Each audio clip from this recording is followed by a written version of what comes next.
चलो, कल आप लोगों ने टाइप्स ऑफ सॉल्यूशंस पढ़ा था, हाइपरटोनिक, हाइपोटोनिक एंड आइसोटोनिक। ठीक है, अब इसमें एक आता है डिफ्यूजन प्रेशर डेफिसिट।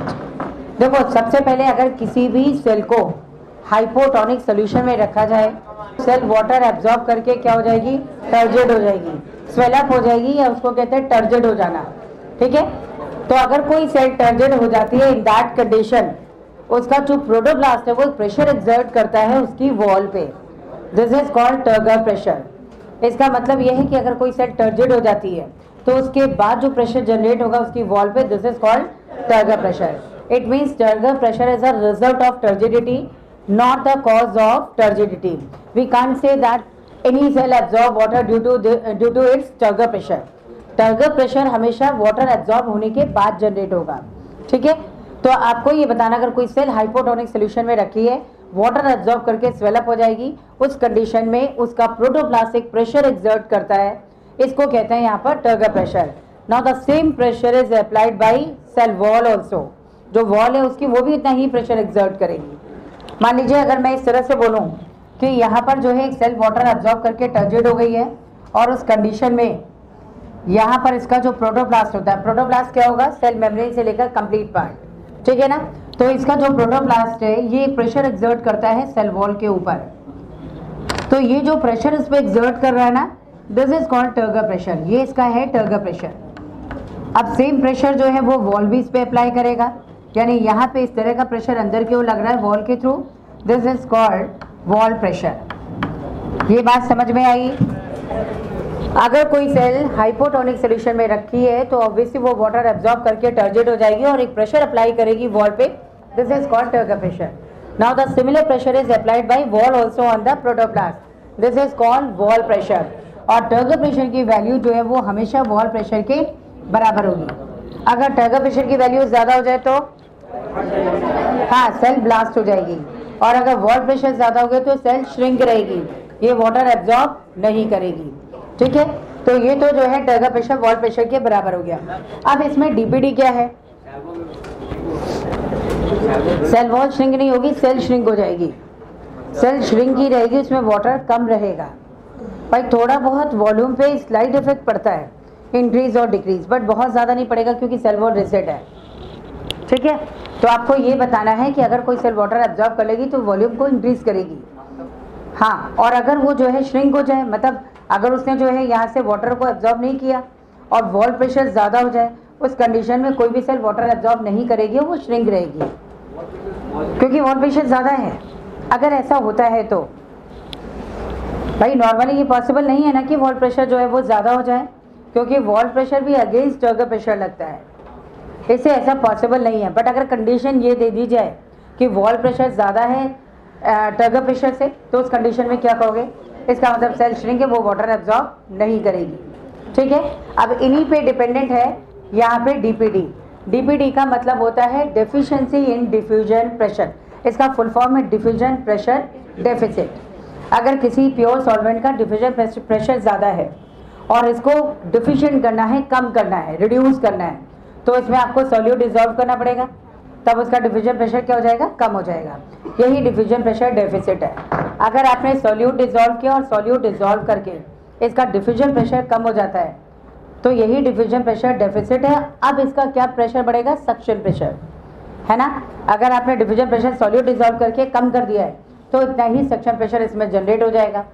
तो डिफ्यूजन प्रेशर डेफिसिट का मतलब ही होता है suction pressure. Means it is that deficiency in diffusion pressure by dissolving the solutes in any solution और सॉल्वेंट। किसी भी सोल्यूशन और सॉल्वेंट में जितना सॉल्यूट आप डिजॉल्व करेंगे उतना ही उसका डिफ्यूजन प्रेशर कम होगा। This is also called as suction pressure. ठीक है, इसको सक्शन प्रेशर कहते हैं। तो इसका भी एक फॉर्मूला है, इसको आप कैसे निकालते हैं, dPd is equal to OP minus TP, OP minus TP. अब इनको डिफरेंट सेल्स में आपको कंपेयर करना होगा कि अगर सेल फ्लैसिड है तो dPd की वैल्यू क्या होगी, अगर सेल टर्जिड है तो dPd की वैल्यू क्या होगी, और अगर सेल प्लाज्मोलाइज्ड है। अगर मैंने कहा सेल श्रिंक है तो श्रिंक सेल में थोड़ा वाटर लूज होता है, उसका वॉल्यूम कम होगा। और अगर मैंने कहा प्लाज्मोलाइज्ड सेल है तो इतना ज़्यादा वाटर लूज हो जाएगा कि उसका पूरा प्रोटोप्लास्ट श्रिंक होकर के सेंटर में आ जाएगा। तो ज़्यादा डेफिशिएंट कौन होगा, किसमें वाटर ज़्यादा डेफिशिएंट होगा, ऑब्वियसली प्लाज्मोलाइज्ड सेल में। ठीक है, मतलब यूँ मान सकते हो आप कि जो यहाँ श्रिंक सेल है उसमें तो वाटर लूज हुआ है लेकिन इसके सर्वाइवल की चांसेस ज़्यादा होते हैं as compare to plasmolysed cell, क्योंकि प्लाज्मोलाइज्ड सेल में इतना ज़्यादा वाटर लूज हो चुका है कि प्रोटोप्लाज्म स्पिरिकल होकर सेंटर में आ गया और इमीडिएटली अगर उसको वाटर अवेलेबल नहीं कराया गया तो सेल क्या हो जाएगी, डेड हो जाएगी। ठीक है, तो आपको यहाँ पे तीनों को कंपेयर करना है। तो एक डिफिनेशन फटाफट लिखो इसकी।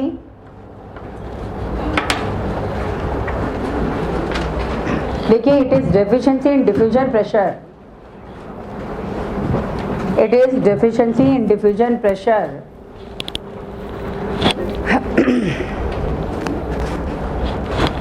deficiency in diffusion pressure by dissolving the solutes, by dissolving the solutes in any solution or solvent, in any solution or solvent।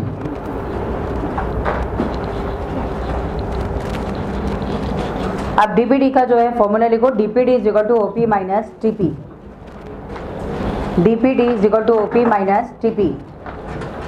OP क्या है, ऑस्मोटिक प्रेशर, और टीपी क्या है, टर्गर प्रेशर। यहाँ ब्रैकेट में डाल देना है, टीपी इज टर्गर प्रेशर। देखो ये आपने लिख लिया ना। अब आप एक स्टेटमेंट लिखो, when any cell kept in hypotonic solution, kept in hypotonic solution,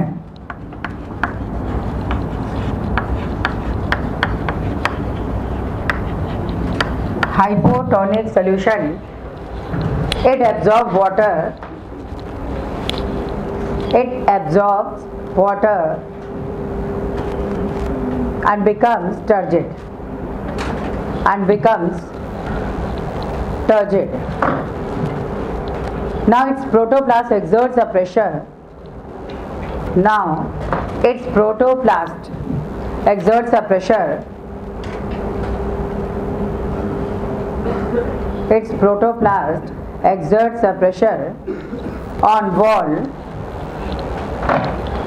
called Turger pressure. यहाँ लिखा हुआ है called Turger pressure.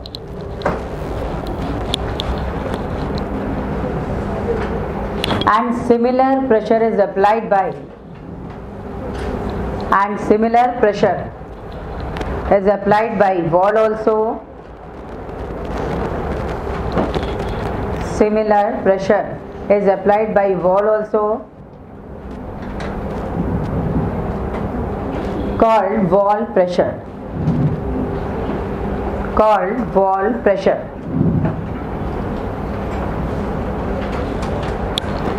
And both type of pressures are equal, and both types of pressures are equal in amount, equal in magnitude. Both types of pressure are equal in magnitude. अब आप ऐसे जल्दी से फटाफट सेल बनाइए, इसका arrow बाहर show करिएगा, ये एरो बाहर, this is called turgor pressure. अगर एरो अंदर है तो वॉल प्रेशर।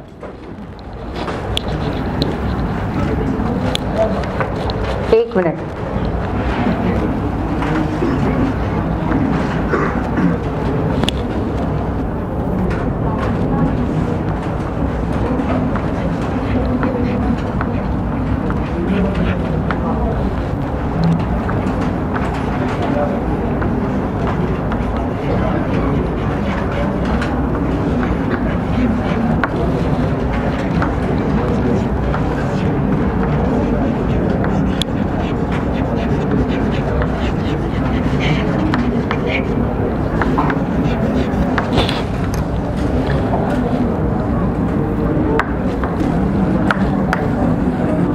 चलो बोलो, किसको डाउट है वो हाथ खड़ा करे। हाँ, क्या सॉल्यूट डिसॉल्व करने पर डीपीडी इंक्रीज होगा? भाई जितना ज़्यादा सॉल्यूट डिसॉल्व करेंगे उसका डिफ्यूजन प्रेशर कम होता जाएगा ना। एक वाटर है, अगर प्योर वाटर को आप गिरा रहे कितना फास्ट फ्लोइंग है, क्योंकि डिफ्यूजन प्रेशर ज़्यादा है। अब इसी में आप खूब सारा सॉल्यूट डिसॉल्व कर दो तो उसका जो फ्लोइंग कैपेसिटी है वो कम हो जाएगी, क्योंकि उसका जो डिफ्यूजन प्रेशर है वो कम हो जाएगा। ठीक है, चलो इस तरह से 3 केसेस आपको कंपेयर करना है। The first case is when cell is turgid. अगर टर्जिड सेल है तो उसका डीपीडी क्या होगा? ऑब्वियसली 0। अगर सेल फुल ऑफ वाटर है तो ऑब्वियसली उसका सक्शन प्रेशर क्या होगा? 0। यानी इसका मतलब यह है कि आपको ऐसी वैल्यू पुट करनी कि वैल्यू आ जाए इसकी 0। अगर मैं डीपीडी यहाँ पे निकालती हूँ तो आपको 10 - 10 या जो भी वैल्यू रखेंगे इज इक्वल टू 0 करना है, क्योंकि टर्जिड सेल का डीपीडी 0 ही होगा। वो फुल ऑफ वाटर है तो उसमें कभी सक्शन प्रेशर जनरेट होगा ही नहीं, है ना। तो यहाँ पे आप लिख दीजिए डीपीडी इज इक्वल टू 0। एक स्टेटमेंट लिख देना, डीपीडी इज ऑल्सो कॉल्ड, ऐसे लिखना, DPD is equal to suction pressure. Suction pressure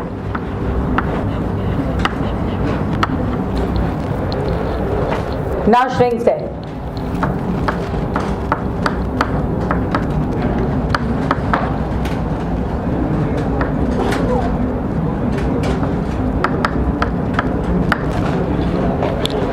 अब अगर मान लो सेल श्रिंक है तो श्रिंक सेल में क्या कोई टर्गर प्रेशर जनरेट होगा? नहीं जनरेट होगा। अगर सेल श्रिंक है उसमें पानी नहीं है तो उसका टर्गर प्रेशर कैसे जनरेट हो सकता है? नहीं जनरेट होगा ना। तो टर्गर प्रेशर की वैल्यू 0 है। उस कंडीशन में डीपीडी की वैल्यू ओपी के बराबर होगी। ठीक है, डीपीडी की वैल्यू ओपी के बराबर होगी, यानी उतना ही सेक्शन प्रेशर जनरेट होगा जितना उसमें सॉल्यूट डिसॉल्व होगा। क्लियर सबको? चलो, तो इसकी वैल्यू हमेशा डीपीडी की वैल्यू ओपी के बराबर होगी। It means value of DPD will equals to osmotic pressure. जितना ऑस्मोटिक प्रेशर है उतनी वैल्यू इसकी, मतलब उतना ही डीपीडी की वैल्यू हो जाएगी। नेक्स्ट, अगर प्लाज्मोलाइज सेल है,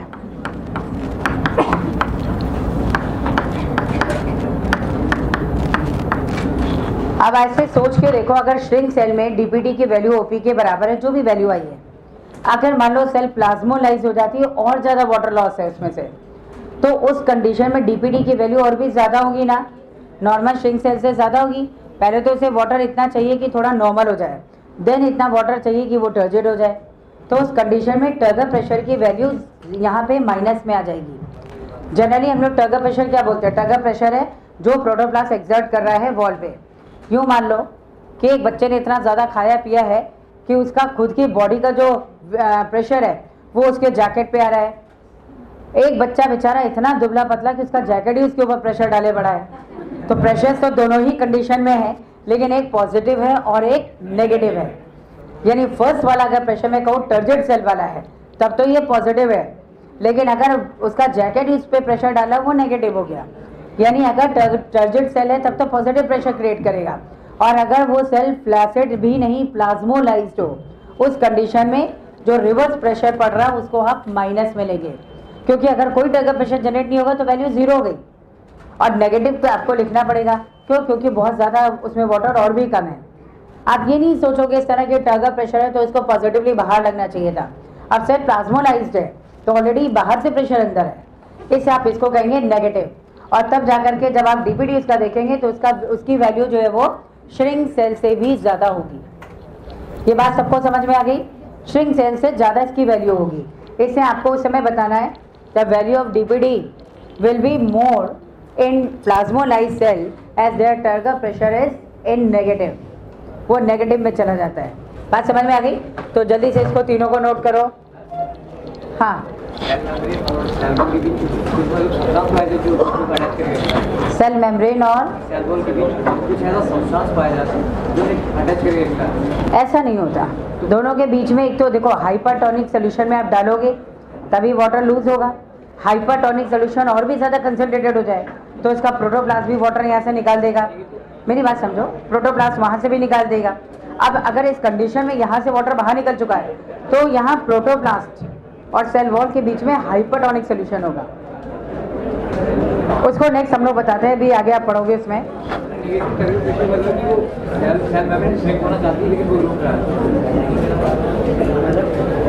इसके बीच में हाइपरटोनिक सोल्यूशन आ जाएगा ना, क्योंकि सेल वॉल फ्रीली परमेबल है सभी सब्सटेंस के लिए। सेल मेम्ब्रेन सेलेक्टिव है तो hypertonic solution in between cell membrane and cell wall आ जाएगा, वो प्रेशर क्रिएट करेगा इस पर। इससे आपने नेगेटिव का है। चलो ये सबका कंप्लीट। चलो अब इसमें नेक्स्ट है प्लाज्मोलाइसिस। प्लाज्मोलाइसिस के डेफिनेशन भी आपको एडवांस लिखना है। प्लाज्मोलाइसिस होता क्या है? जब किसी सेल को हाइपरटोनिक सोल्यूशन में डाला जाता है तो इतना ज़्यादा वाटर लूज होता है यहाँ से कि ये स्फेरिकल शेप एक्वायर कर लेता है इसका प्रोटोप्लास्ट। यानी अगर यही सेल फ्लैसिड हो जाती ना तो ये सेल इस तरह से दिखती। ये सेल का वॉल्यूम भी थोड़ा सा आपको कम दिखाना होगा और ये जो है प्रोटोप्लास्ट बिल्कुल स्फेरिकल सेंटर में आ गया। यानी इस सोल्यूशन को, इसको मैंने किस सोल्यूशन में डाला होगा? Hypertonic solution. हाइपरटोनिक सोल्यूशन यानी हाइपरटोनिक सोल्यूशन में आपने किसी सेल को डाला, उससे वाटर लूज हुआ, बहुत ज़्यादा कंसंट्रेटेड सोल्यूशन था, इससे वाटर इतना ज़्यादा लूज हो गया कि इसका प्रोटोप्लास्ट ही स्फेरिकल शेप एक्वायर कर लेता है सेंटर में। इस कंडीशन में यहाँ प्रोटोप्लास्ट और सेल वॉल, इसके बीच में क्या प्रेजेंट होगा? क्या होगा?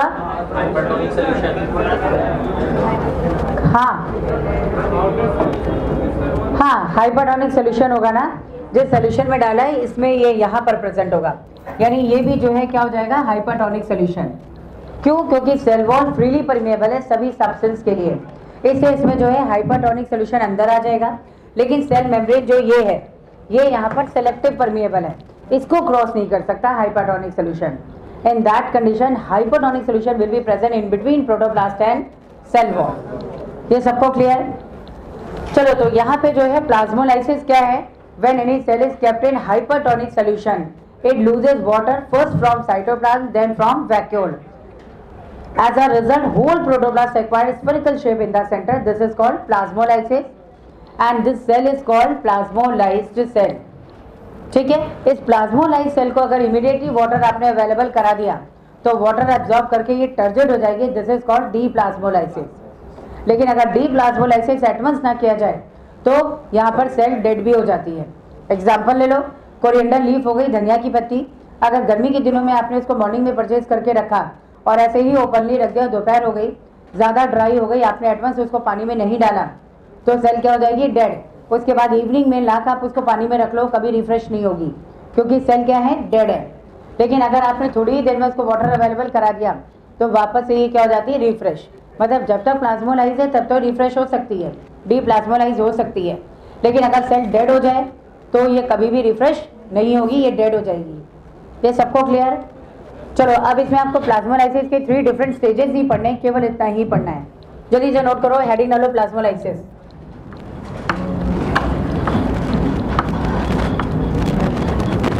प्लाज्मोलाइसिस इसमें लिखिए when cell is kept in, when any cell is kept in hypertonic solution, hypertonic solution, bracket में लिखो very much higher concentration, very much higher concentration, bracket close. water is lost from cell, water is lost from a cell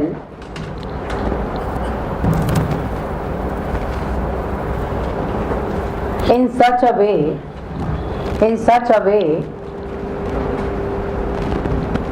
that its protoplast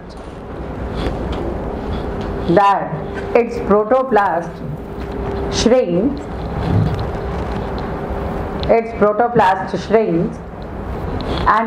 and acquire a spherical shape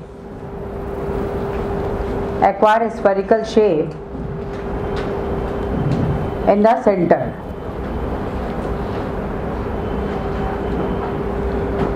bracket में लिखो water loss first occur from cytoplasm, water loss first occur from cytoplasm and then from vacuole,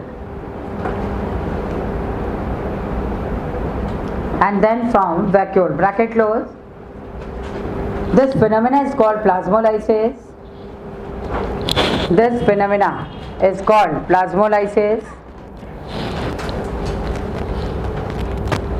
And cell is called plasmolysed cell.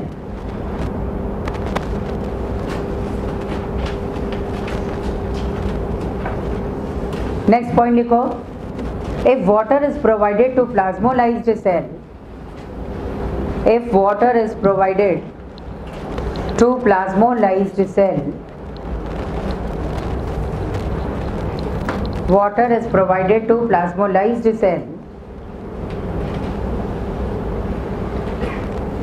it absorbs water and becomes turgid.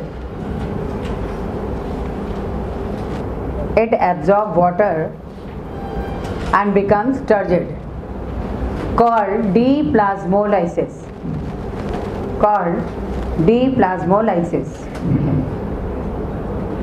DED लगाओ, plasmolysis लिख दो. Called deplasmolysis. But it is possible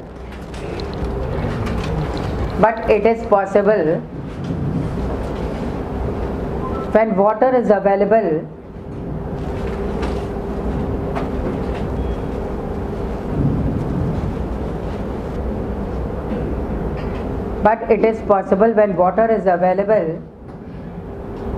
within few minutes after plasmolysis.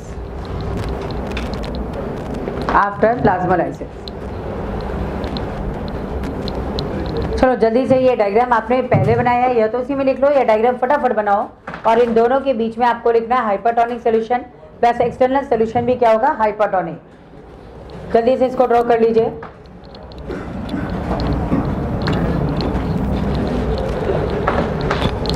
ये लिख दीजिएगा protoplast.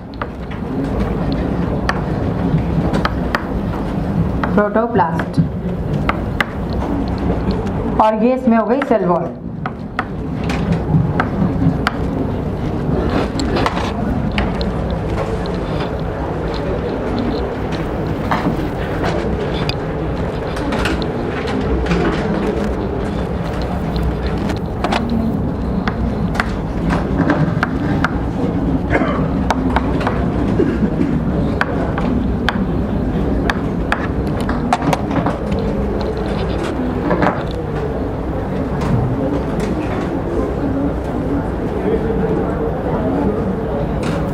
हो गया ये सबका कंप्लीट. चलो इसमें से इसका जो यूज है वो क्या हो सकता है, प्लाज्मोलाइसिस की रिक्वायरमेंट क्या है. देखो प्लाज्मोलाइसिस बोलो,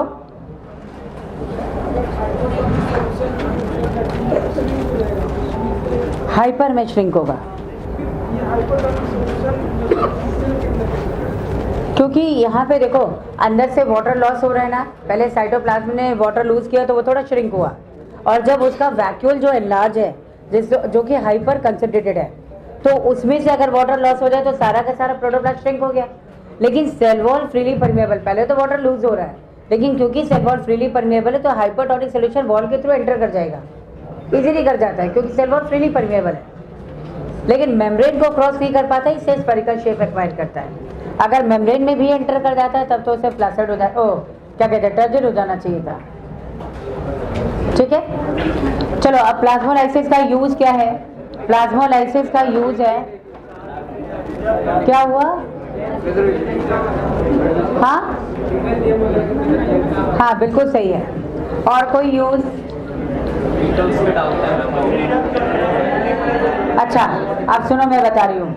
पहली बात तो प्लाज्मोलाइसिस का यूज ये डिटेक्ट करने के लिए किया जाता है कोई सेल लिविंग है या फिर डेड। अगर वो लिविंग होगी तभी प्लाज्मोलाइसिस डिप्लाज्मोलाइसिस शो करेगी, अगर वो डेड है तो ऐसा भी कोई भी एक्टिविटी नहीं होगी। सेकेंडली, किसी भी सेल का ऑस्मोटिक प्रेशर जो है उसको डिटेक्ट करने के लिए भी यहाँ पर प्लाज्मोलाइसिस का यूज किया जाता है। जैसे मान लो एक नॉन ऑस्मोटिक प्रेशर वाला एक हाइपरटोनिक सॉल्यूशन लिया गया, उसका ऑस्मोटिक प्रेशर ऑलरेडी नोन होगा। अब सेल श्रिंक हो जाएगी तो एक सेल का इनिशियल वॉल्यूम पहले नोट कर लिया जाता है और श्रिंक होने के बाद इसका वॉल्यूम नोट कर लिया जाता है। एक फॉर्मूला होता है, इसमें आपको बताना है volume of plasmolysed cell multiplied by osmotic pressure of solution divided by initial volume of cell. इस फॉर्मूले से वहाँ पे डिटेक्ट कर लिया जाता है कि किसी सेल का ऑस्मोटिक प्रेशर क्या होगा। ऑब्वियसली सेल अगर श्रिंक कर गई है तो ऑस्मोटिक प्रेशर बाहर वाला जो सोल्यूशन है उसका ज़्यादा होगा, और उसी के कंपैरेटिवली जो है अंदर देख लिया जाता है कि कितनी ये श्रिंक हुई है, कितना वॉल्यूम कम हुआ है, और उसके बेसिस पे पता लग जाता है कि सेल का ऑस्मोटिक प्रेशर क्या होगा। ठीक है, चलो तो इस तरह से ऑस्मोटिक प्रेशर भी डिटेक्ट किया जाता है सेल का। दूसरा जैम्स है, जलीज हैं, पिकल्स हैं, इन सब को प्रिजर्व किया जाता है हाइपरटोनिक सोल्यूशन में ताकि बैक्टीरियल और फंगल ग्रोथ चेक हो जाए। यानी अगर कोई बैक्टीरिया और फंगस इस पर अटैक करता है तो उसकी एक्सऑस्मोसिस होगी और वो डेड हो जाएंगे, वो ग्रो कर ही नहीं पाएंगे वहाँ पर, तो इससे वो सारे क्या हो गए, प्रिजर्व हो गए। आप देखो जितने भी ड्राई फ्रूट्स वगैरह हैं वो सॉल्टी से बनाए जाते हैं ताकि ये भी जो है सॉल्ट क्या करेगा, एक्सऑस्मोसिस कर लेगा और बैक्टीरिया फंगस की ग्रोथ यहाँ पर होगी ही नहीं। इस तरह से इनको प्रिजर्व कर दिया जाता है। इसके अलावा जो है जैसे घरों में आपके बोला जाता है ना, जूठे हाथों से अचार मत छुओ, तो लगता है अच्छा हमारे हाथ इतने बुरे हैं, लो सारा ही मिला दिया। लेकिन ऐसा होता है कि अगर आप जूठे हाथों से अचार को छूते हैं तो उस पर्टिकुलर एरिया में कंसंट्रेशन डिफर कर जाता है और वहाँ पर फंगल अटैक स्टार्ट हो जाता है। आप देखो थोड़ा सा कॉटनी अपीयरेंस आ जाता है। इससे ज़रूरी होता है कि वो पर्टिकुलर कंसंट्रेशन मेंटेन हो, तो यहाँ पर इसीलिए इनको इसमें प्रिजर्व किया जाता है। इसके अलावा जो ग्रास लॉन्स होते हैं ना, उसमें जो अनवांटेड प्लांट्स ग्रो कर जाते हैं, वीड्स होती हैं, इस सॉल्ट के स्प्रे से उसको भी कंट्रोल करते हैं। बात समझ में आ गई? चलो जल्दी से नोट करो, सिग्निफिकेंस डालिए और नोट करिए। नंबर 1,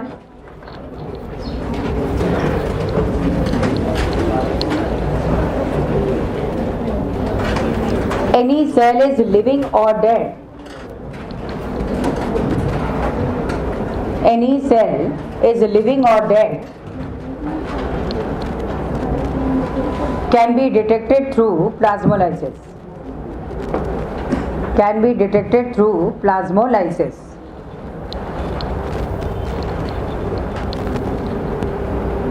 Next देखिए, jams, jellies and pickles. Jams, jellies and pickles. Pickles, pickles. अचार को कहते हैं ना? Jams, jellies and pickles are preserved in hypertonic solution. Are preserved in hypertonic solution to check the bacterial and fungal growth. To check the bacterial and fungal growth through plasmolysis. Through plasmolysis.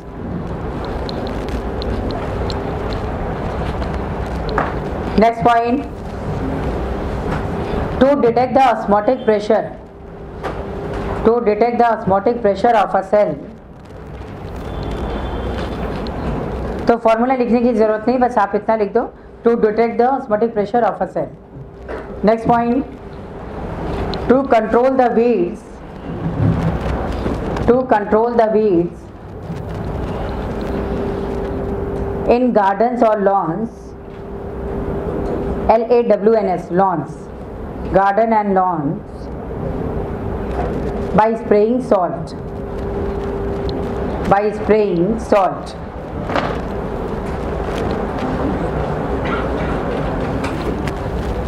चलो मेरे ख्याल में सारे हो गए point. मतलब क्यों plasmolysis की इम्पोर्टेंस है, इसके थ्रू कोई सेल लिविंग है या डेड है इसको आइडेंटिफाई कर सकते हैं, इसके थ्रू ऑस्मोटिक प्रेशर को भी जो है यहाँ डिटेक्ट कर सकते हैं, और ग्रासलॉन्स में जो है अगर कोई वीड ग्रो कर रही है तो वहाँ सॉल्ट स्प्रे करो, अपने आप जो अनवांटेड छोटे छोटे प्लांट्स होते हैं वो डेड हो जाते हैं। जनरली इसके कंपैरेटिवली जो थोड़े बड़े प्लांट है वो सारे सेफ हो जाएंगे। ठीक है, अब मान लो यही सॉल्ट है और यही सॉल्ट अगर सॉइल पे गया है तो वहाँ भी तो एक ऑस्मोसिस कर सकता है, लेकिन ऐसा होता नहीं है। क्यों? क्योंकि हर के लिए कंसंट्रेशन अलग अलग है। हायर प्लांट्स के लिए सॉल्ट का कंसंट्रेशन और ज़्यादा होना चाहिए। हिट है ना, हिट स्प्रे करते हो, कॉकरोच और मस्कीटोज मर जाते हैं, क्या हम लोग पे स्प्रे कर दिया जाए हम लोग भी मर जाएंगे? कब की पहुंच गए होते ऊपर अगर ऐसा होता है, क्योंकि सबके लिए ये कंसंट्रेशन वेरी करता है, इससे वहाँ पे कोई फर्क नहीं पड़ेगा उन प्लांट्स को। ठीक है, तो ये जो है इसके यूजेस है। नेक्स्ट इसमें आता है वाटर पोटेंशियल। देखो छोटे छोटे टॉपिक है, इसको सुनते चलो, आवाज़ें कम करिए और फोकस यहाँ रखिए। देखो सबसे पहले वाटर पोटेंशियल की हम लोग बात करें तो वाटर पोटेंशियल के लिए कुछ डेटा दिया गया है, ये प्रूव करने के लिए कि वाटर जो है एक लिमिटिंग फैक्टर क्यों है सॉइल में, क्योंकि वाटर की बहुत ज़्यादा डिमांड है प्लांट्स के लिए। क्यों डिमांड है? इसमें ये दिया हुआ है कि जैसे मान लो हर्बेशियस प्लांट के कंपैरेटिव, अगर हार्डवुडी प्लांट के कंपैरेटिवली देखा जाए तो हर्बेशियस प्लांट इनको वाटर की रिक्वायरमेंट ज़्यादा है। वाटरमेलन ओवर 92% वाटर इसमें प्रेजेंट है। इसके अलावा एक मेज प्लांट का आपको दिया गया है कि मेज प्लांट जो है it can absorb water 3 litre per day, हर दिन जो है वो 3 लीटर वाटर एब्जॉर्ब कर सकता है। इसी तरह से आपको एक एग्जांपल दिया गया है उसमें मस्टर्ड प्लांट का कि mustard plant can absorb water equal to its own weight within 5 hours. 5 hours के अंदर अपनी वेट का इक्वल वो वाटर एब्जॉर्ब कर सकता है। ठीक है, एक ड्राई सीड है तो ड्राई सीड में भी कुछ वाटर है ना 6 to 15%, लेकिन जो जर्मिनेटिंग सीड है वहाँ 75 to 95% वाटर है। मतलब इतनी ज़्यादा हाई डिमांड है वाटर की कि वाटर को तो डेफिशिएंट होना ही है सॉइल में, है ना। ये सारा वाटर उन प्लांट्स में तब प्रेजेंट है जब वो 99% एवेपोरेट कर चुका है, तब इतना वाटर है। तो इस हाई डिमांड के कारण ही वाटर जनरली क्या है, लिमिटिंग फैक्टर है सॉइल में। इससे जो है वाटर की अगर हम लोग बात करें, वाटर पोटेंशियल एक इंपॉर्टेंट वैल्यू रखता है, यानी अगर कितना वाटर का अमाउंट और किस कंसेंट्रेशन में है सॉइल में, इसको हम लोग बोलते हैं वाटर पोटेंशियल। यानी वाटर पोटेंशियल का मतलब होता है it is potential of water, water की पावर कितनी है, कितनी पावर है। फेस पे आपके पानी छिड़का जाए तो आप होश में आ जाते हैं, और एक बाल्टी पानी अगर मुंह में मार दिया जाए तो फिर बेहोश हो जाएंगे। तो ये इसकी पावर है। जितना ज़्यादा वाटर का अमाउंट होगा इन terms of their kinetic energy और फ्री एनर्जी, उतना ही ज़्यादा उसका वाटर पोटेंशियल होगा। मान लो मैंने 2 वेसल लिया, एक वेसल में 1 लीटर वाटर, दूसरे में भी 1 लीटर वाटर है, दोनों का वाटर पोटेंशियल बराबर हो गया ना। लेकिन अगर एक में मैंने सॉल्यूट डिसॉल्व कर दिया तो यहाँ वाटर पोटेंशियल क्या हो जाएगा, कम हो जाएगा, क्योंकि यहाँ फ्री वाटर उस सॉल्यूट के साथ बाउंडेड फॉर्म में आ चुका है। कुछ ही फ्री वाटर है जिससे अपनी काइनेटिक एनर्जी बची हुई है अभी। तो ये जो है कंपैरेटिवली देखा जाता है in terms of their free energy और कैन से in terms of their kinetic energy. इस फॉर्म में अगर अमाउंट वाटर का देखा जाता है, this is called water potential. ये बात सबको समझ में आ गई? अब वाटर पोटेंशियल की जो वैल्यू होती है ना, वो हमेशा डीपीडी के बराबर होती है। अगर मैं इस तरह बोलूँ ये वाटर पोटेंशियल को साइड डब्ल्यू से हम लोग रिप्रेजेंट करते हैं, तो इसकी वैल्यू हमेशा डीपीडी के बराबर होगी। लेकिन वाटर पोटेंशियल क्या होगा, नेगेटिव साइन के साथ होगा। क्यों? क्योंकि वाटर पोटेंशियल मैक्सिमम किसका होगा, प्योर सॉल्वेंट का, और वो मैक्सिमम वैल्यू या स्टैंडर्डाइज वैल्यू 0 मानी गई है। इसका मतलब किसी भी सोल्यूशन में देखोगे ये वैल्यू क्या होगी, ऑब्वियसली माइनस में होगी, है ना। अब यहाँ पे अगर मैं कह रही हूँ वाटर पोटेंशियल, इसकी वैल्यू डीपीडी के बराबर है, मतलब सक्शन प्रेशर के बराबर है, तो वैल्यू में वैल्यूज तो बराबर होंगी बट साइन नेगेटिव हो जाएगा। जैसे मान लो आप अभी भागे भागे ऊपर आए और आप प्यासे हो गए, अपने फ्रेंड से आपने पानी लिया और सड़क से पी गए। अब उसे गुस्सा है, पानी में भर के लाऊं और उड़ा लिया इन्होंने, गुस्सा आएगी ना, और चिड़चिड़ा के बोलोगे यार कितनी प्यास लगी थी तुझे, तो उसने कहा जितना मैंने पानी पी लिया। और कितना पानी पी लिया, जितनी प्यास लगी थी। जितनी प्यास लगी थी वो तो डीपीटी है, और कितना पानी उड़ाया ये वाटर पोटेंशियल है, दोनों बराबर हो गए। हो गया ना। यानी इसका मतलब ये है कि DPD which is called suction pressure, या कितने आप थर्स्टी थे, ये जो है equivalent to the water potential, जितना वाटर आपने कंज्यूम किया। देखो आप फास्टिंग रखते हैं, जब फास्टिंग करते हैं तो उस कंडीशन में आप जो है, नहीं आपको करना नहीं है, अगर कोई फास्टिंग करता है उस कंडीशन में अगर ऑनेस्टली आप कर रहे हो, कुछ नहीं खा रहे हैं, तो आपको ज़्यादा जो है प्यास भी नहीं लगती, आप ज़्यादा पानी भी नहीं पियोगे। लेकिन जब आप कोई फूड आइटम लेते हैं तो वो जो सॉल्ट आपकी टंग पे लगता है उसकी वजह से आप थर्स्टी फील करते हो और आप पानी कंज्यूम करते हो।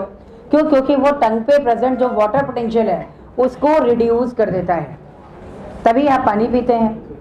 तो ये जो है यहाँ पर दोनों की वैल्यूज सिमिलर हैं, लेकिन साइन ऑपोजिट होगा, क्योंकि वाटर पोटेंशियल की मैक्सिमम वैल्यू 0 कंसिडर की गई है। तो किसी भी सोल्यूशन में देखो कि वाटर पोटेंशियल को तो नेगेटिव होना ही होना है। बात समझ में आ गई? कोई सेल अगर टर्जिड भी है ना तो भी इसका वाटर पोटेंशियल 0 नहीं होगा, क्योंकि इसमें सॉल्यूट डिसॉल्व होगा। बात समझ में आ रही है? उसमें सॉल्यूट कुछ ना कुछ डिसॉल्व होगा ही होगा, इसलिए उसका वाटर पोटेंशियल कभी 0 में नहीं जाएगा, कुछ ना कुछ माइनस होगा। हाँ, अगर सेल जो है वो ज़्यादा टर्जिड है तो लेस नेगेटिव होगी, और अगर वो श्रिंक हो रही है तो मोर नेगेटिव होगी, और अगर प्लाज्मोलाइज हो जाए फिर तो कहना ही क्या है, मतलब मैक्सिमम नेगेटिव में चला जाएगा। ये होगा कंडीशन। बात समझ में आ गई? चलो, तो इसमें वाटर पोटेंशियल का फॉर्मूला बाद में बताते हैं। आप 1 मिनट पहले जो है वाटर पोटेंशियल लिखो।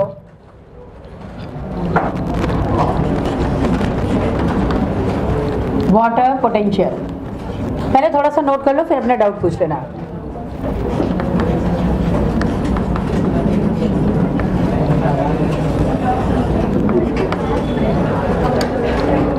और आपको पहले वो डेटा नोट करना है, तो अभी इसको जो है यहाँ पे रब करो और इसको लिखो पहले।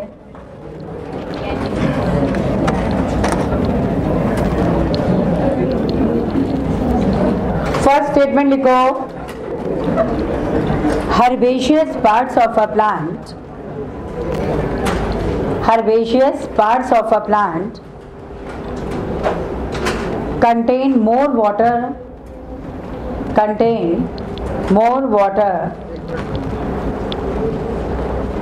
than hard woody parts,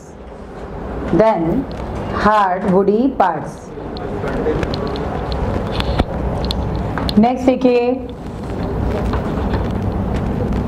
watermelon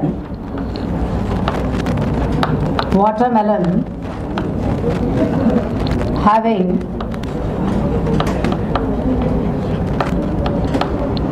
more than 92% water.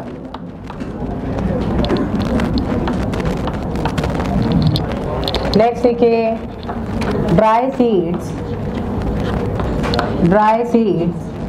having 6 to 15% water. Germinating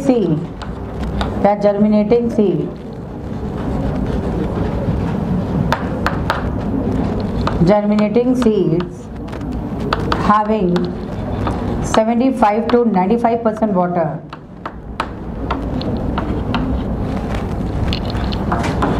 Maize plant absorb 3 liter water per day. Next, mustard plant, ये आपको स्टेटमेंट बेस्ड क्वेश्चन में पूछे जाते हैं ये सारे डेटा। मस्टर्ड प्लांट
चलो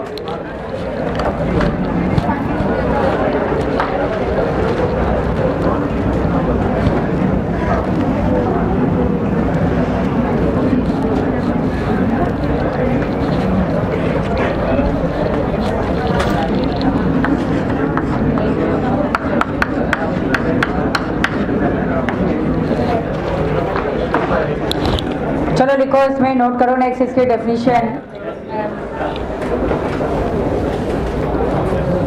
The amount of water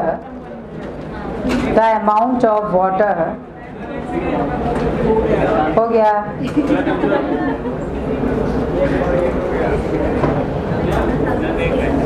चलो लिखो इसमें, अब तो नोट कर लो भाई। हाँ अभी क्वेश्चन नहीं, थोड़ा सा रुक जाओ फिर क्वेश्चन पूछना, अभी मैंने उधर भी रोक रखा है। चलो लिखो, amount of water in terms of their free energy,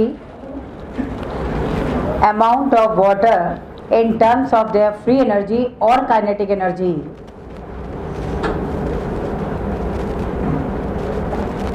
amount of water in terms of their free energy or kinetic energy is called its water potential, is called its water potential.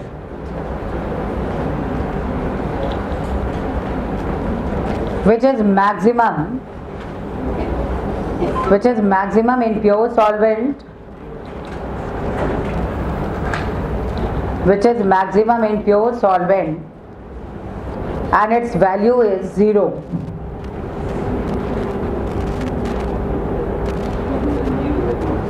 And its value is 0. Hence, water potential of any solution,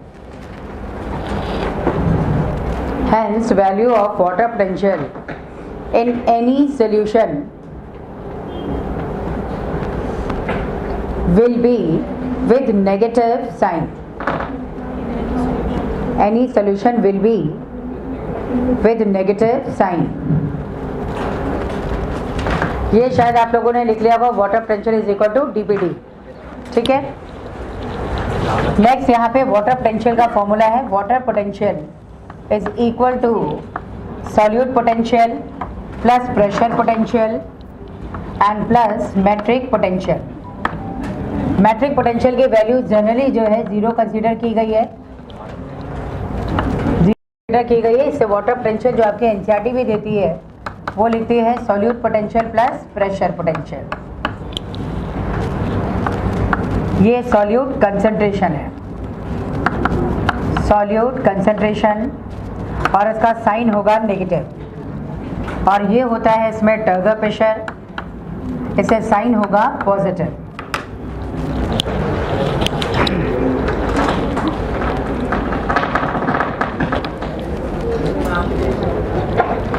हाँ हाँ मुझे मालूम है, मेरी ही class में ऐसा होता है। चलो अब सुन लो, solute potential, matric potential, pressure potential, ये 3 टर्म्स में इंपॉर्टेंट है फॉर वाटर पोटेंशियल। सबसे पहले अगर हम लोग सॉल्यूट पोटेंशियल की बात करें तो कोई भी सेल वाटर कितना एब्जॉर्ब करेगी ये डिपेंड करता है कितना सॉल्यूट इसमें डिजॉल्व है।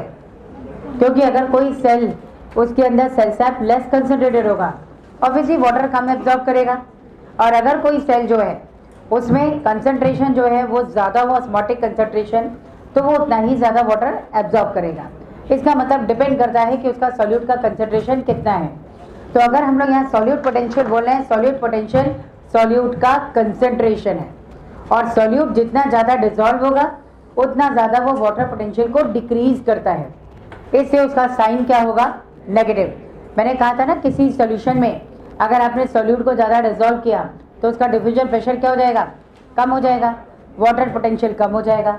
डिफ्यूजन प्रेशर कम क्यों हुआ, क्योंकि काइनेटिक एनर्जी उसकी क्या हो गई, कम हो गई, इसीलिए उसका वाटर पोटेंशियल भी क्या होगा, कम होगा। लेकिन सॉल्यूट कंसंट्रेशन जब वैल्यू लेते हैं तो वो प्लस में होगा, और अगर यही चीज़ आप नेगेटिव में ले रहे हो तो वो उसका सॉल्यूट पोटेंशियल है। तो ये डेफिनेशन ये बताती है कि साई एस क्या रिप्रेजेंट करता है, solute concentration which is taken with negative sign as a solute potential. अगर सॉल्यूट पोटेंशियल आपने कहा तो आपको नेगेटिव साइन के साथ लेना है, ठीक है। दूसरा चीज प्रेशर पोटेंशियल। प्रेशर पोटेंशियल क्या है, टर्गर प्रेशर। किसी भी सेल में जितना ज़्यादा टर्गर प्रेशर जनरेट होगा वही उसका जो है प्रेशर पोटेंशियल होगा। तो टर्गर प्रेशर को पॉजिटिव माना गया है क्योंकि ये वाटर एब्जॉर्ब करके पॉजिटिव प्रेशर एक्सर्ट कर रही है, इससे इसको पॉजिटिव जो है कंसीडर करेंगे। भाई जितना ज़्यादा वाटर पोटेंशियल होगा उतना ज़्यादा उसका जो है टर्गर प्रेशर होगा, इसलिए दोनों पॉजिटिव है। ठीक, तो आप प्रेशर पोटेंशियल को यहाँ पॉजिटिव साइन के साथ लेंगे। नेगेटिव पोटेंशियल जो है ये किसके लिए होगा? सॉल्यूट पोटेंशियल के लिए। ये बात समझ में आ गई? अब बचा matric potential. Matric term is use for surface.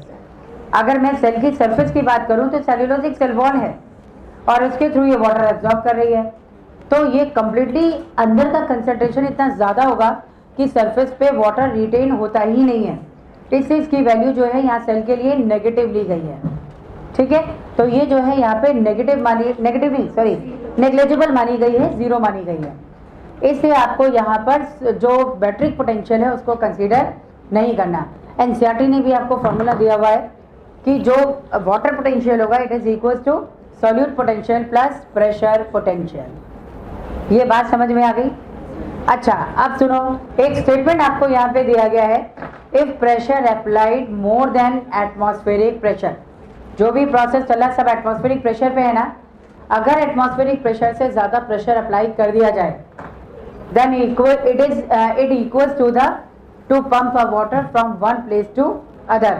अगर यहाँ वाटर मान लो कि एटमॉस्फेरिक प्रेशर से ज़्यादा प्रेशर अप्लाई कर दें तो प्रेशर बढ़ते ही ऑब्वियसली वाटर पोटेंशियल बढ़ जाएगा ना। क्यों बढ़ जाएगा? क्योंकि इसकी काइनेटिक एनर्जी बढ़ जाएगी, इससे वाटर पोटेंशियल इंक्रीज हो जाएगा और यही वाटर पोटेंशियल जो है वाटर को एक प्लेस से दूसरे प्लेस पे पंप करने के लिए ज़रूरी है। ये बात समझ में आ रही है?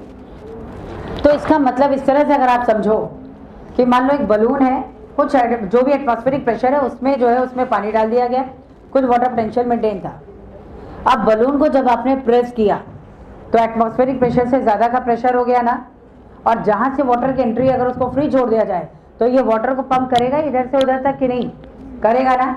इसका मतलब ये स्टेटमेंट बिल्कुल करेक्ट है। When pressure applied more than atmospheric pressure water potential increases which is needed to pump a water from one place to other. ये बात क्लियर हो गई ना? क्योंकि जैसे आपने एटमॉस्फेरिक प्रेशर से ज़्यादा प्रेशर अप्लाई किया उसका जो काइनेटिक एनर्जी है वो इंक्रीज हो जाता है, और काइनेटिक एनर्जी इंक्रीज होगी तो वाटर का जो फ्लोइंग है डिफ्यूजन प्रेशर है फास्ट हो जाएगा। आपने बलून को प्रेस किया, वाटर जो है पंप होकर के दूसरी जगह तक चला गया। तो ये जो है यहाँ पर जो भी प्रोसेस चल रहा है सब एटमॉस्फेरिक प्रेशर पे है, और इससे ज़्यादा प्रेशर अप्लाई कर दिया तो अपने आप जो वाटर है वो पंप हो जाएगा एक प्लेस से दूसरे प्लेस पर, इतना ज़्यादा उसका वाटर पोटेंशियल इंक्रीज हो जाएगा। बट अगर मान लो मैं सॉल्वेंट की बात करूँ कि एक सॉल्वेंट है और उस सॉल्वेंट में मैक्सिमम वाटर पोटेंशियल है लाइक ज़ीरो। अब इस वाटर को अगर जो है कितना भी प्रेशर क्रिएट किया जाए तो ऑब्वियसली इसकी काइनेटिक एनर्जी बढ़ जाएगी, लेकिन किसी भी सेल के रिस्पेक्ट में कभी भी वाटर पोटेंशियल प्लस नहीं हो सकता क्योंकि प्योर सॉल्वेंट का मैक्सिमम माना गया है।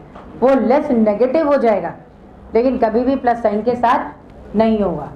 अब थ्योरेटिकल मतलब अगर एक्सपेरिमेंटल वैल्यू आपने यहाँ पे मान लो न्यूमेरिकल वैल्यू रख दी तो न्यूमेरिकल वैल्यू आ सकती है, न्यूमेरिकल वैल्यू उसकी आ सकती है, लेकिन कभी भी रियल में ऐसा नहीं होगा कि किसी सेल में वाटर पोटेंशियल प्लस में चला जाए, क्योंकि प्योर सॉल्वेंट का आपने मैक्सिमम माना वो वैल्यू ज़ीरो है तो प्लस में कैसे जा सकती है।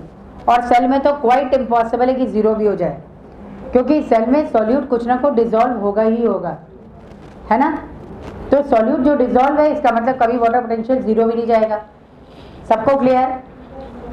चलो तो ये फॉर्मूला ऐसे लिखो और यहाँ पे आप लिखिएगा सॉल्यूट कंसेंट्रेशन और नेगेटिव साइन अगर दिया है तो इसको यहाँ पे कह देंगे सॉल्यूट पोटेंशियल। है क्या एक्चुअली? ये सॉल्यूट का कंसेंट्रेशन है और इसी को हम कह देते हैं यहाँ पर सॉल्यूट पोटेंशियल। और जो प्रेशर पोटेंशियल है ये टर्गर प्रेशर है पॉजिटिव साइन के साथ। इसको जल्दी से नोट करो। देखो जैसे हम लोगों ने फर्स्ट 3 सेल्स को कंपेयर किया था, एक मिनट रुक जाओ, इसको देख लो, हो सकता है तुम्हारे डाउट्स यहीं पे क्लियर हो जाए। मान लो कि मैंने इन 3 सेल को कंपेयर किया, इन टर्जेड सेल में अगर वाटर पोटेंशियल देखा जाए तो क्या होगा? सोच के देखो, सेल टर्जेड है तो वाटर पोटेंशियल क्या होना चाहिए? मैक्सिमम होना चाहिए ना। अगर मैक्सिमम की वैल्यू हमने सपोज 0 मान लिया है तो वैल्यू 0 हो सकती है ना, क्योंकि हम लोगों ने बोला वाटर पोटेंशियल की वैल्यू जो है वो dBd के बराबर होगी, तो ये अपने आप ही 0 चला गया। ऑल्दो रियल में अगर सेल के लिए कहा जाए तो ये पॉसिबल नहीं है, लेकिन यहाँ अगर वैल्यू को आप जो है कंपेयर करेंगे तो 0 आ जाएगा। जीरो का मतलब है मैक्सिमम वाटर पोटेंशियल। ठीक है, तो ये मान सकते हो सेल टर्जिड है और उसका वाटर पोटेंशियल क्या हो गया, मैक्सिमम। अब नेक्स्ट अगर आप श्रिंक सेल में देखें तो श्रिंक सेल में अगर वाटर पोटेंशियल को आपको कंपेयर करना हो, सेल श्रिंक है, क्या उसमें प्रेशर टर्गर प्रेशर होगा, बिल्कुल नहीं होगा। इसका मतलब इसका वाटर पोटेंशियल इसके सॉल्यूट पोटेंशियल के बराबर हो जाएगा। जो भी सॉल्यूट की वैल्यू है, मान लो मैंने 10 लिया तो ये -10 लोगे, वाटर पोटेंशियल क्या हो जाएगा, ऑब्वियसली -10। ये बात समझ में आ रही है? अब बातें मत करो, इधर देख लो। देखो यहाँ पे अगर मैं कहूँ सेल श्रिंक है तो टर्गर प्रेशर तो जनरेट नहीं होगा ना, तो टर्गर प्रेशर तो आप 0 रख देंगे। लेकिन जो यहाँ पर सॉल्यूट पोटेंशियल है, मान लो आपने स्टार्टिंग में डीपीडी ओपी की वैल्यू 10 ली थी, लेकिन अगर आप यहाँ लेंगे सॉल्यूट पोटेंशियल को तो आपको -10 लेना पड़ेगा। माइनस में वैल्यू होगी ना, मतलब उसका मैग्नीट्यूड तो उतना ही रहेगा, लेकिन माइनस साइन आपको लेना पड़ेगा क्योंकि सॉल्यूट पोटेंशियल क्या है, माइनस में है। तो यहाँ पैसे रख तो -10 हो गया, यानी वाटर पोटेंशियल जो है वो -10 होगा। सॉल्यूशन में हमेशा वैल्यू वाटर पोटेंशियल की क्या होती है, माइनस में ही होगी। ये सबको क्लियर है? अभी तक आपने सब एकदम चुप जाओ, अभी तक आपने केवल डीपीडी को कंपेयर किया था सब में। अब यही सेल का टाइप है, उसमें वाटर पोटेंशियल कंपेयर करना है। अगर कहीं पे भी डीपीडी का वैल्यू जो है वो 0 या मैक्सिमम आ रहा है, 0 आ रहा है, तो वाटर पोटेंशियल भी 0 होगा। अगर उसका जो है श्रिंक सेल है और डीपीडी की वैल्यू 10 आ रही है तो आपको -10 रख देना, क्योंकि वाटर पोटेंशियल उतना ही होगा, केवल माइनस साइन के साथ। इसके अलावा अगर वो प्लाज्मोलाइज सेल है तो डीपीडी की वैल्यू अगर यहाँ 15 आ रही है तो आपको -15 रख देना है। कोई कंपेयर मतलब सीधे रिजल्ट से कंपेयर कर दो ना, लेकिन अगर फॉर्मूले में रख के देखना है तो फॉर्मूले में वाटर पोटेंशियल को इस तरह से रख दो। सॉल्यूट पोटेंशियल अगर आपने 10 माना है तो -10 रखिए, और अगर आपने प्रेशर पोटेंशियल इसका माइनस में रखा है तो आपको solute potential plus pressure potential, तो प्रेशर पोटेंशियल आपको -5 रखना है। ये अपने आप आ जाएगा -15। ठीक है, बार्स में लिखते हैं इसको, -15 बार्स। तो ये कोई मेरे ख्याल में टफ नहीं है। वाटर पोटेंशियल को कंपेयर कर दो सॉल्यूट पोटेंशियल से, क्योंकि जितना वाटर पोटेंशियल होगा उतना ही उसका जो है क्या कहते हैं, डीपीडी होगा। अगर डीपीडी की वैल्यू आप निकाल लेते हैं तो वाटर पोटेंशियल उतना ही होगा, साइन केवल आपको नेगेटिव रखना है। ये बात समझ में आ गई? चलो, तो अब आप हाथ खड़े करो और अपने अपने क्वेश्चन पूछो। एक क्वेश्चन यहाँ से था, एक क्वेश्चन इधर से है, इधर भी कोई पूछना चाह रहा था, प्लस आप इधर। चलो खड़े हो, बताओ। सब लोग इनके क्वेश्चन को ध्यान से सुनो, हो सकता है आपका भी क्वेश्चन वही हो, लेकिन बातें बंद करो और इसको सुनो।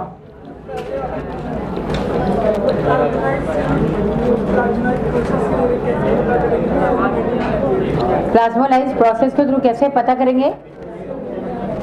सेल लिविंग है, देखो सीधी सी बात है, अगर सेल लिविंग है तभी वो वाटर लूज करेगा यहाँ से, या मान लो वो ऑलरेडी सेल प्लाज्मोलाइज्ड है, अब आपने उसको वाटर में रख दिया, अगर वाटर एब्जॉर्ब करके रिफ्रेश हो जाए मतलब सेल अभी भी लिविंग है, मरी नहीं है ना? चलो नेक्स्ट क्वेश्चन, इधर आप पूछना चाहते हैं कंप्लीट? और कोई क्वेश्चन? हाँ, कौन सा पोटेंशियल? हाँ हाँ, बिल्कुल सही है भाई। ऑस्मोटिक प्रेशर मेंटेन कैसे होता है? जितना ज्यादा सॉल्यूट डिसॉल्व कर दो, बस साइन नेगेटिव होगा। हाँ,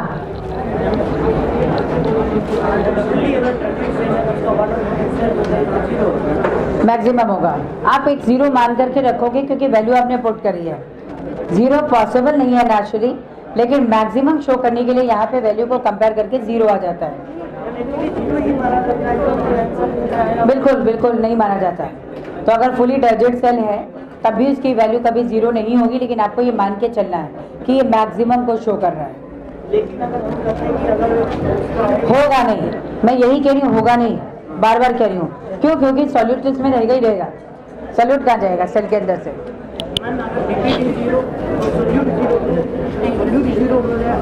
यही तो मैं कह रही हूँ मेरी जान, यही मैं कह रही हूँ, मैं यही कह रही हूँ। अगर 0 है तो मैक्सिमम मान के चलोगे, अदरवाइज सेल के अंदर सॉल्यूट पोटेंशियल तो रहेगा ही रहेगा।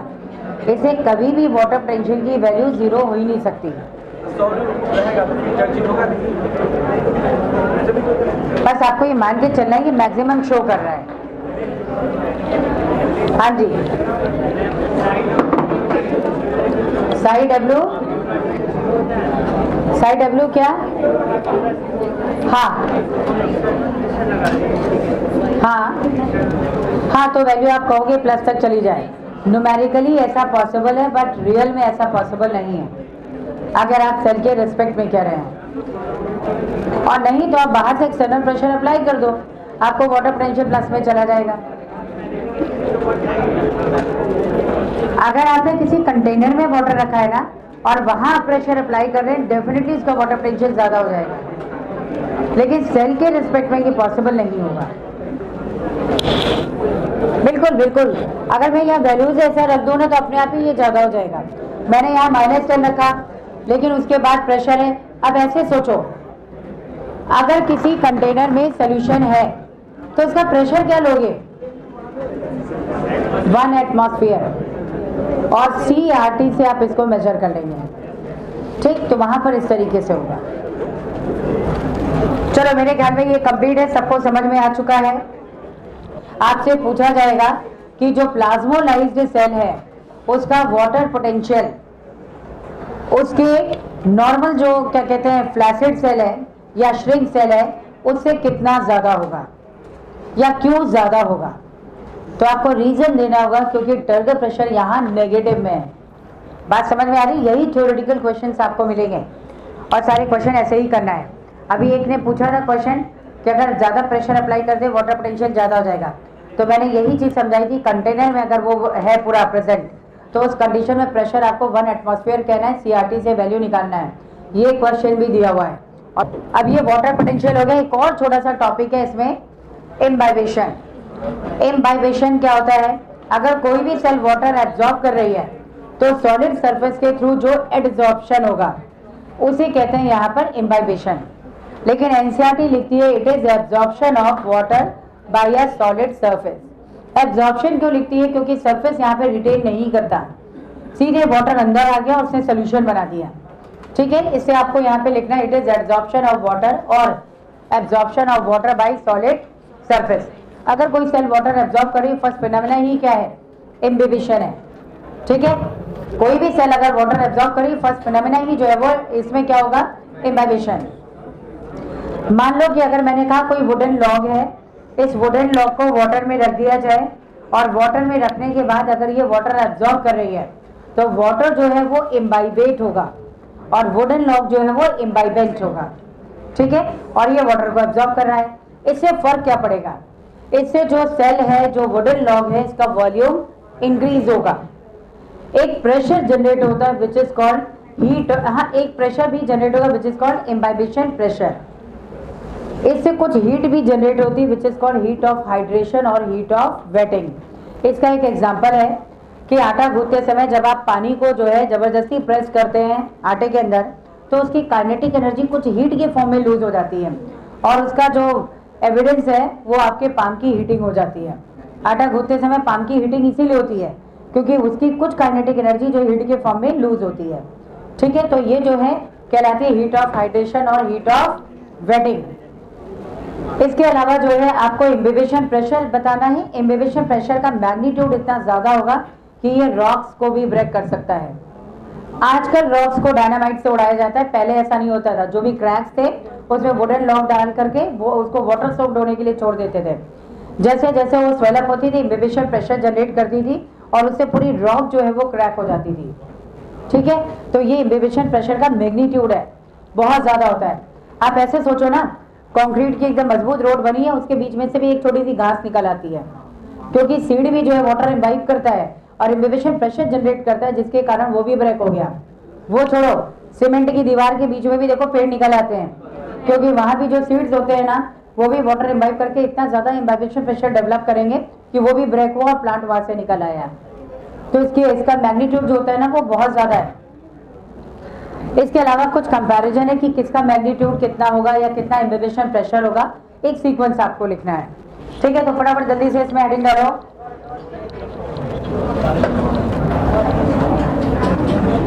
इसमें लिखिए इम्बाइबेशन।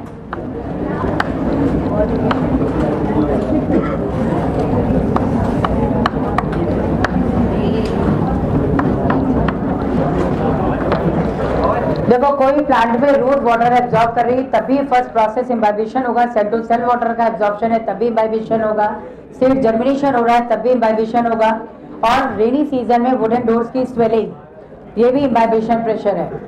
भाई कुछ दिनों तक अगर बारिश में दरवाजा बंद रह जाए तो उसको खोलने में कितना प्रॉब्लम होगी, क्योंकि उसका इम्बाइबिशन प्रेशर बहुत ज़्यादा हो जाता है। और जब दरवाजा खुला जितनी देर से धड़ाम से सब लोग नीचे गिरे, ये उसकी मैग्नीट्यूड है इम्बाइबिशन प्रेशर का, क्योंकि आपने इक्वल प्रेशर अप्लाई किया तभी जाकर के दरवाजा खुला है और तभी आपको धड़ाम से गिरने का जो है सौभाग्य प्राप्त हुआ है, वो इम्बाइबिशन प्रेशर है। तो उसका मैग्नीट्यूड उतना आप कह सकते हो, है ना। चलो लिखो इम्बाइबिशन।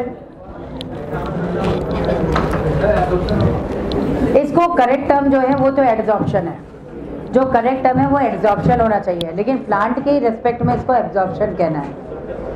एनसीईआरटी भी आपको एब्जॉर्प्शन ही देगी। चलो नोट करो पहले, इट इज एड्जॉर्प्शन और absorption of water,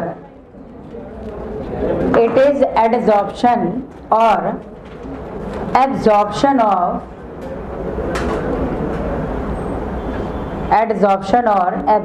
of water by solid surface,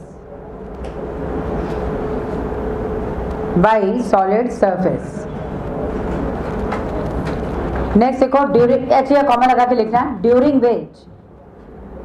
which number 1 लिखिए, during which number 1 volume of cell increases, during which volume of cell increases. Next, heat of hydration is generated, heat of hydration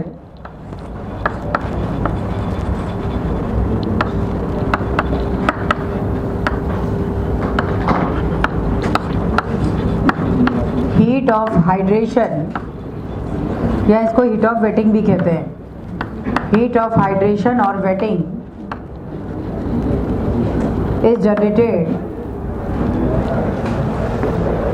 इसमें एक example लिखो, heating of palm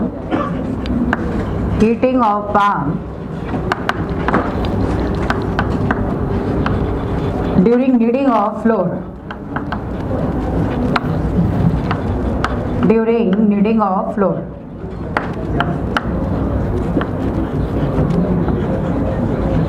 needing of flour यानी आटा गूंथते समय palms की heating होना, ये इसका एग्जाम्पल हो गया।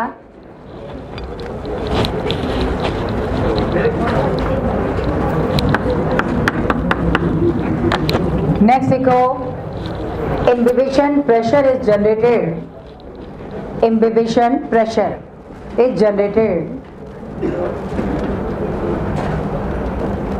and its magnitude is very much high, and its magnitude is very much high that it can break the rocks also, that it can break the rocks also.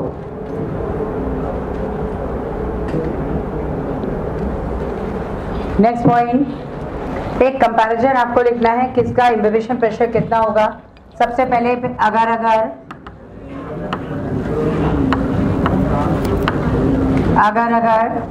Then proteins, then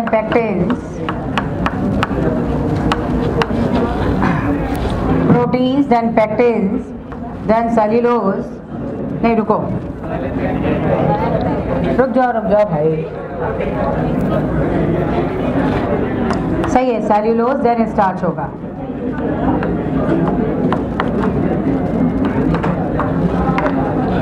cellulose then starch. बेटा ये थोड़ा सा variation मिलेगा, आप इसको लिख लो, क्योंकि proteins कहीं आपको पहले मिलेगा, कहीं पेक्टिन्स आपको पहले मिलेगा। ये वेरिएशन है, फिलहाल अभी आपको यही फॉलो करना है, proteins and pectins.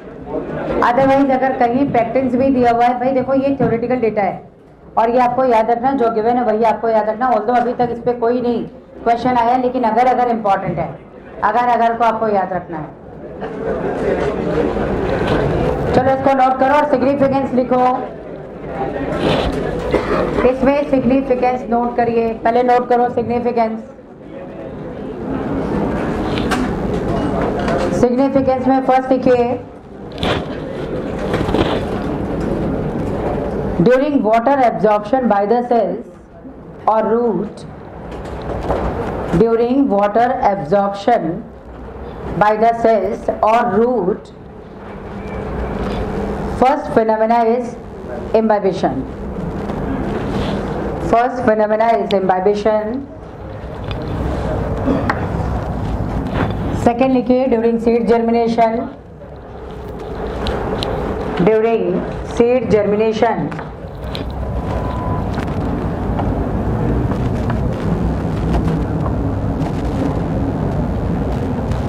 seed germination. Next लिखो swelling of wooden doors in rainy season. Swelling of wooden doors in rainy season.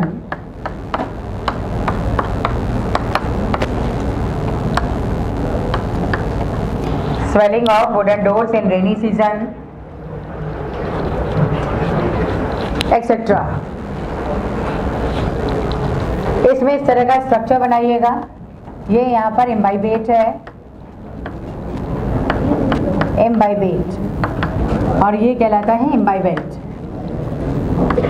जो एब्जॉर्ब करेगा उसे कहते हैं इम्बाइबेंट।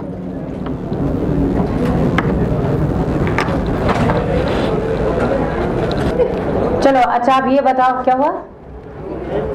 फिलहाल अभी रुकना है आपको। प्लांट वाटर रिलेशन, ये हेडिंग डालो।